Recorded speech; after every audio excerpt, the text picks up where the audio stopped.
Hello, good people. We are back with another video. Welcome, welcome, welcome. Every time I say that, it reminds me of Carolina Kitchen. But anyway, I am here to have a conversation about some top reasons why you may be having a difficult time with accomplishing your goals.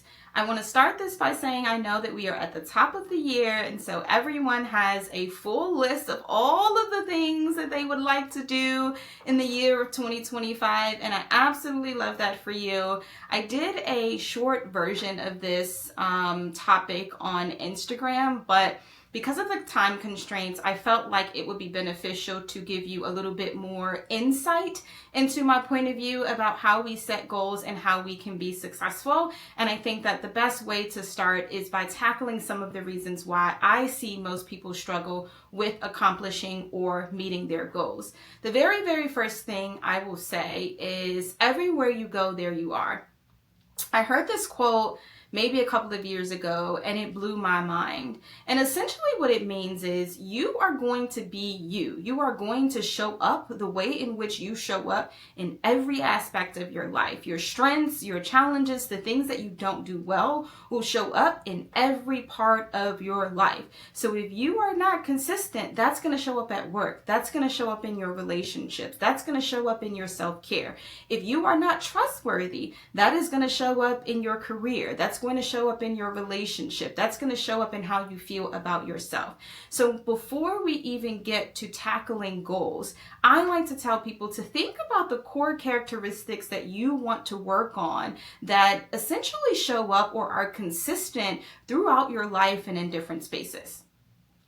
So without any further sort of discussion, let's get into these tips. The very first reason why people struggle to meet their goals is because we set goals that are relevant to other people's lives and not our own. Well, what do you mean by that, Dr. Mish? Well, I love social media.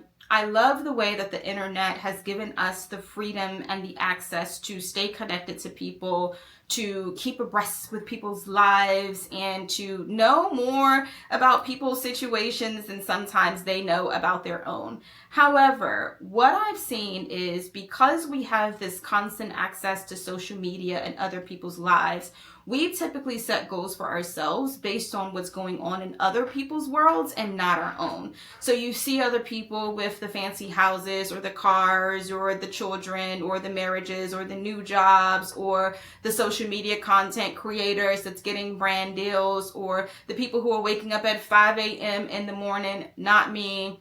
Should be me, not me. The people that are waking up at 5 a.m. in the morning to go work out. We essentially look at these things and we take on this perspective that, oh, these people's lives are great. And their lives are great because they have all of these things or they're doing these things. So how about I assign that to my life or assign that goal to my life? Rather than looking at everybody else's situation and thinking about what everyone else is doing, think about what makes you happy. Think about the things that you want to accomplish for yourself based on your life and what's realistic to you, not what you think is the thing that you are supposed to be doing because you see it on social media or you see your friends doing it, right? So that's tip one, which is stop setting goals for yourself based on what you see other people doing.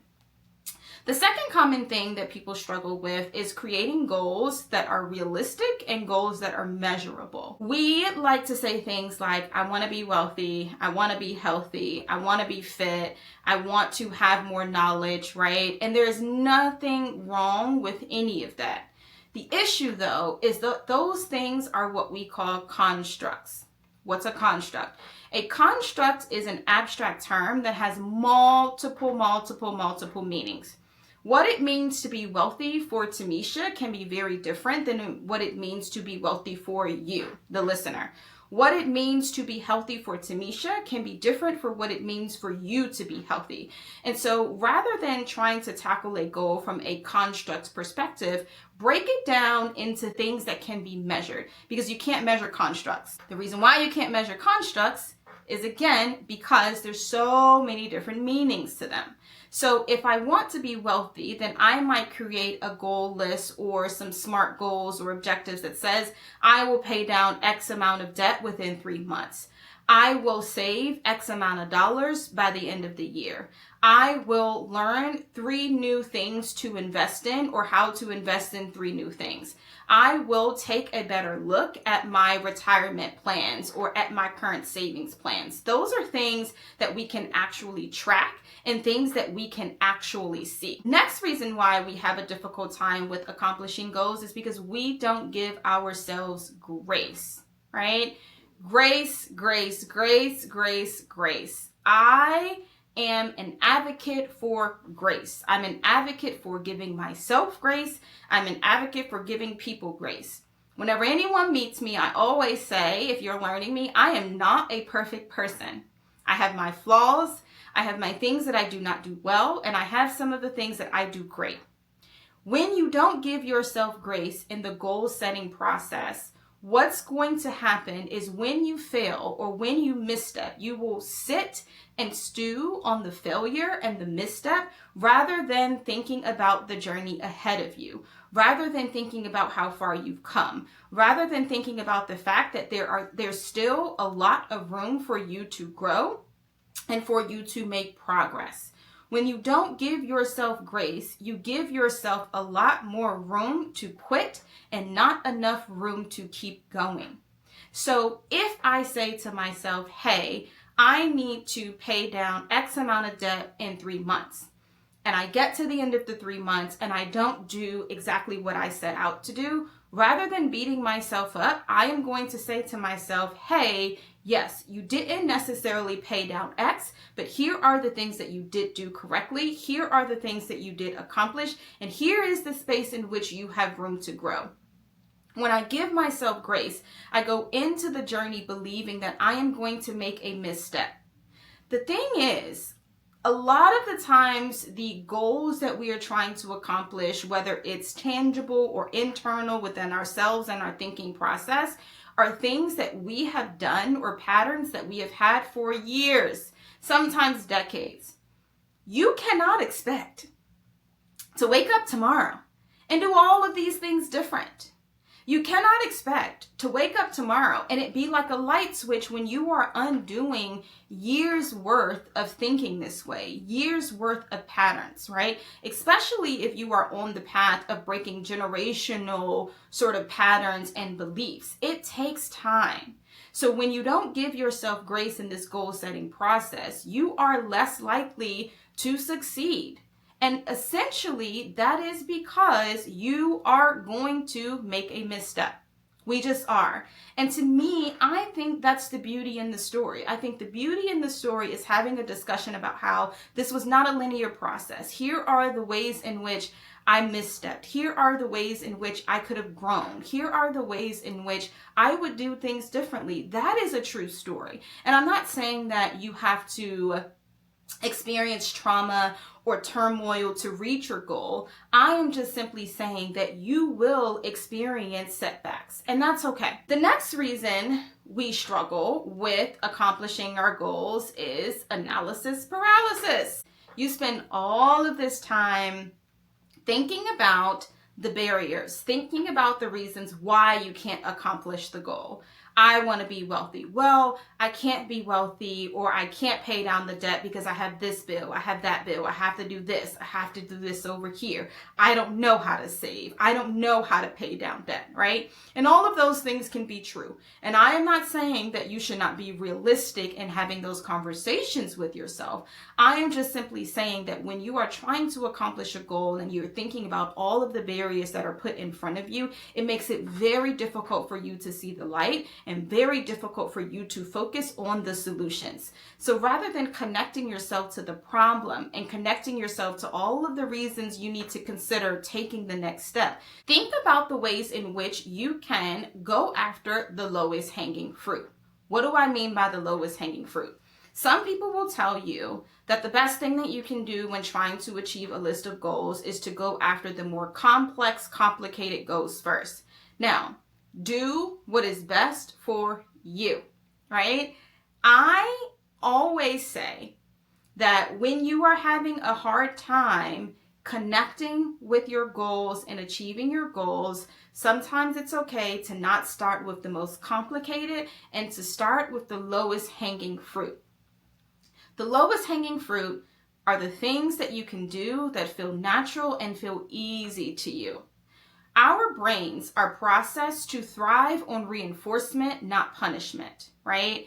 If we create these large goals and try to tackle the most complicated ones first, going back to my previous point, it is likely that you are going to stumble along the way. When you stumble and you're still working on the grace piece, you are not going to get the reinforcement that you need to keep going. You're going to feel punished. You're going to feel like you can't do anything right. You're going to feel like you can't be successful. Going after the lowest hanging fruit gives you the opportunity to work in some positive reinforcement and to see some growth in order to expand or extend your motivation to keep going and to keep on the right track. So, yes, let's go back to the wealth conversation. I may say I want to pay down $10,000 worth of debt.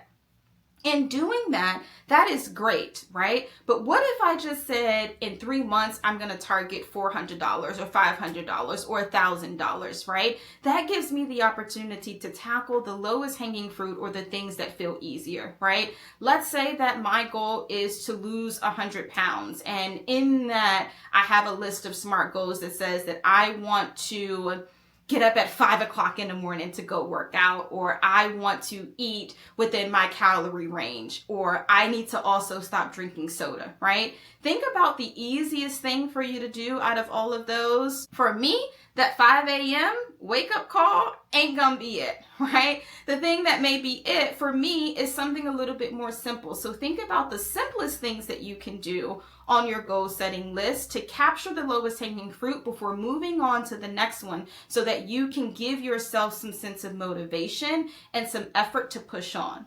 The last and final tip that I will give you, that is one of the common reasons why people have a difficult time accomplishing their goals, is that they aren't willing to sacrifice.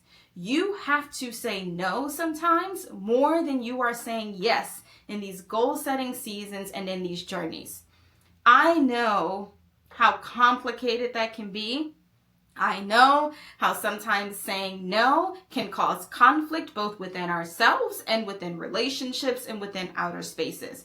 But we cannot keep going the way that we're going if we are trying to make a change. And so if you are one of those people that says yes to things more than you say no, you need to figure out where you are going to make room to sacrifice in order to accomplishing your goal. That may mean saying no to the outing. That may mean saying no to staying up an hour later than your bedtime. That may mean saying no to the alcohol because you know if you drink too late the next morning, you're going to be trashed and not able to do anything on your list. That may mean no to getting your nails done this week and trying to compromise between nails and hair and lashes and all of these other things because you are trying to reach a goal. And I know that saying no to ourselves and no to other people is a lot of work and it is a major challenge, but goal setting and achieving your goals require sacrifice and they require compromise, and there is no way around it. So when you make that long list of goals, I need you to tab over on that column and make a long list of things that you are going to be willing to sacrifice in order to accomplish that goal. Those are all of the tips that I have for you today. I hope that this helps.